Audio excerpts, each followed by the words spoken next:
Universal health కేర్గా ఇది register చేయబడింది sir. Registration చేయబడింది. మొత్తం పేషెంట్స్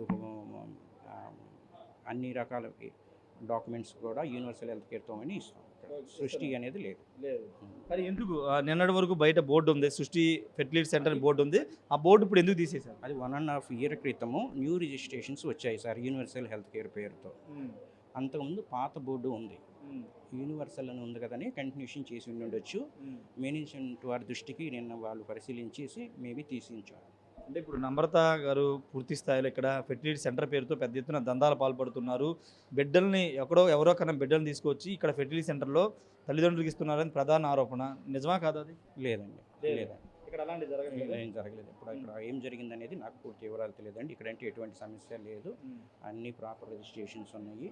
మేడం వాళ్ళు ఫర్దర్ వెరిఫికేషన్ కూడా చేస్తారు, చేశాక కంప్లీట్ క్లీన్ చిట్ అనేది ఇస్తారు.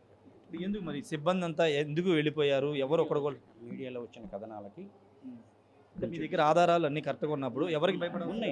ఉన్నాయండి. మీ మేడం ఎక్కడికి వెళ్ళారు? నమ్రత గారు అరెస్ట్ చేయబడ్డారు. నమ్రత గారు అరెస్ట్ చేయబడ్డారు. అరెస్ట్ చేయబడ్డారు. ఓకే.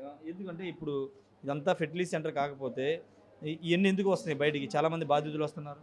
లేదండి, బాధ్యతలు విజయవాడ నుంచి ఒక కంప్లైంట్ కూడా రాజస్థాన్ సంబంధించిన బాధితులు తెలంగాణకి వెళ్ళి అది తెలంగాణలో అక్కడ జరిగింది. ఇక్కడైతే ఎటువంటి కంప్లైంట్ అనేది రాలేదండి. ఎటువంటి కంప్లైంట్ రాలేదు సార్. ఇక్కడ అన్ని రిజిస్ట్రేషన్స్ ప్రాపర్గా ఉన్నాయని డిఎంహెచ్ఓ గారు కలెక్టర్ గారికి రిపోర్ట్ చేస్తామని చెప్పారు.